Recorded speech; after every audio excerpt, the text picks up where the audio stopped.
In your career to date, Yeah. What's been your proudest achievement? Several. I've been lucky. My background is forestry. I started working with the United Nations FAO on forestry. And one of the biggest single tasks I was given quite relatively early on was to be the United Nations system-wide task manager for follow-up to the Rio Summit. I took on that role for about 2 years, and I was working with all the international development banks, the other UN bodies, the governments, the NGOs, and so on, to promote this idea that development and environment cannot be separated. I prepared the paper of the Secretary General, which reviewed the first 3 years of implementation of the Rio process. And I thought I did a reasonably good job in saying we can move on certain things. We cannot move if we take on the whole universe. That message has been lost because it took on too much of a momentum and it became almost an end in itself. But I think the analytical work that I did at that time is one of the things I was very proud of. Then later on, I was given leadership within FAO to reactivate the process of outlook studies, which had been going on in a rather, how do you call it, ad hoc manner over the years. What I did was to start a new baseline review of the global situation of forestry, forest industries, trade based on forest products. What are the drivers? Because that concerned me a lot more than the specific numbers. And to create a process of collecting and updating what are the drivers, who are the main things, who are the main countries that are really leading the show, and which way are they going, and so on and so on. We started that process, we restructured the whole thing, and we started a systematic review of all the regions in turn, so that there's a cycle now of 10 years when we do again a global review of the outlook, while each region has got no more than 9 years since their last outlook was done. I started with Asia, I got transferred out of that job, somebody took over, did Africa, and so on. And then the last was when I came back into FAO, I was given responsibility for the first support to Africa's what they call the New African Partnership for Development, NEPAD, as they call it. At that time, Africa said, we're tired of being helped, we're tired of appealing for help, we're tired of begging, we want to take our own fate in our hands. And I was excited about that because of my optimism about Africa. And I was the FAO focal point for that. I assembled the document, which is now the reference document for African agriculture, moving forwards. And I think some of the things that we proposed, I cannot claim I did the document. I pulled in the inputs of a whole lot of parties in Africa and abroad to put this forward. What can Africa itself put in? What can the international community do to support it? Very focused. Again, the whole process has taken over. It has become a talking and process-driven thing. But the original idea was good, and I was excited about it. I'm sure it will get back. Yeah, this is my optimism. So I've had a lot of chances to try to make a difference, and I hope that even when I retire, I'll continue to engage with some of these things. Is there anything that you, upon reflection, wish that you did better or could change?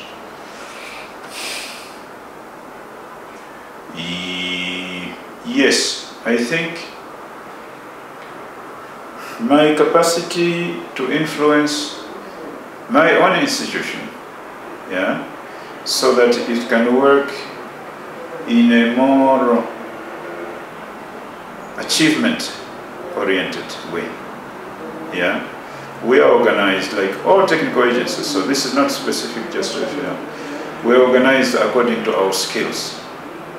And the people in our organizations, just like sometimes in the university community, tend to be driven by what they are comfortable with. I'm a forestry person, I think of forest in isolation. I give my skills, but I lose the sense of how do I convince the governments to say, this is our big challenge at the moment. How can we mobilize resources around it until we really make progress on this and it takes on a momentum to be able to push itself. I don't think I've yet learned how to do that effectively.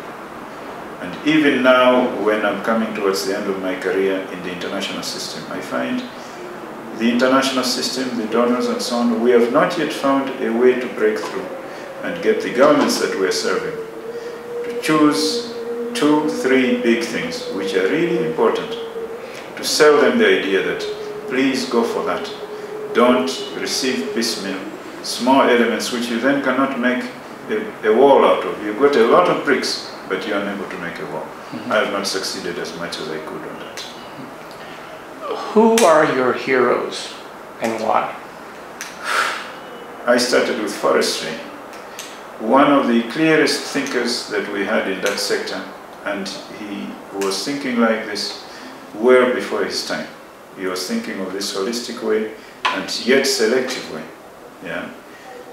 Choose the big things, go for them, use your resources as something that can take you forward, yeah? And don't just depend on people helping you. The big contribution is ideas, not money.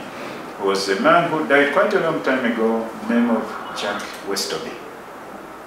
He wrote very well about development generally and about rural development and the capacity of natural resources to be a source of sustainable development. I really admire him quite a lot. In recent times, I would say another man who died recently, also a former forester, but he ended up making most of his contribution in breeding for agriculture. I forget his name now, which I shouldn't do. He's what they call the father of the Green Revolution, an American. Yeah. Jack Westoby was British.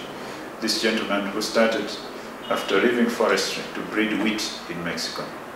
Then became an advisor in India to launch their Green Revolution. And look at what India is today.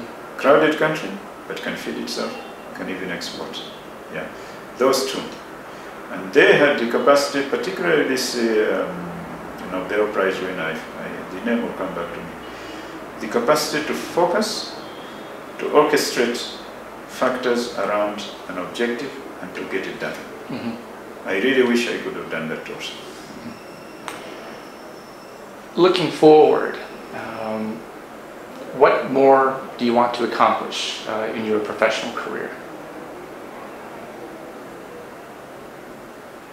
Getting as many of the people that I work with in African governments, and I'll continue even after retirement, to take responsibility.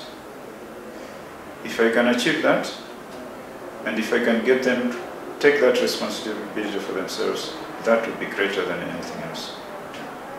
Because without it, nothing is going to work. Now, if I think of the past 3 years I've been in Ethiopia, it took us something like 2 years just to sell the simple idea, when you are short of money, you should not be putting it only in degraded areas. Even though we all love the poor and we want to help them, please put them in high potential areas that can then help to feed the needy areas. Instead of shipping your wheat from 6,000 kilometers away, you'll be buying it 200 kilometers away, and at the same time creating jobs for Ethiopians. It took 2 years to sell an obvious idea like that. It's only just now starting. And it sounds like we're actually pushing the government to think of what should be obvious. It should not be that way. The government should be saying, please help us to do this. We not 5 times the amount of fertilizer is being used now in this country as it was about 20 years ago. The productivity has not shifted. We want to look at it. What are the reasons? Is all the fertilizer going into commercial crops and therefore not helping the food crops that the country needs? Is it we're applying it on the wrong soils? Are we doing something wrong with the technology? The government is resistant because it feels we are criticizing. And that for me is a sense of lack of self-confidence. They should be confident enough. We want to know what is the problem. They don't. They just worry about being criticized. So that area, I really wish I could make a difference. A sense of responsibility for themselves, a sense of adequate confidence to take even criticism and not want only to be praised. Because there's nothing to praise at the moment. If 6-7 million of your people are starving every year, yeah? If another 6-7 million also need partial aid every year, there's very little to be proud of, but a lot of challenge to drive you to really to want to correct this, because you cannot possibly want it to continue. And on the African sub-regional level, exactly the same thing. All countries which are too dependent on the outside for things they can do for themselves. I I wish I could make a difference.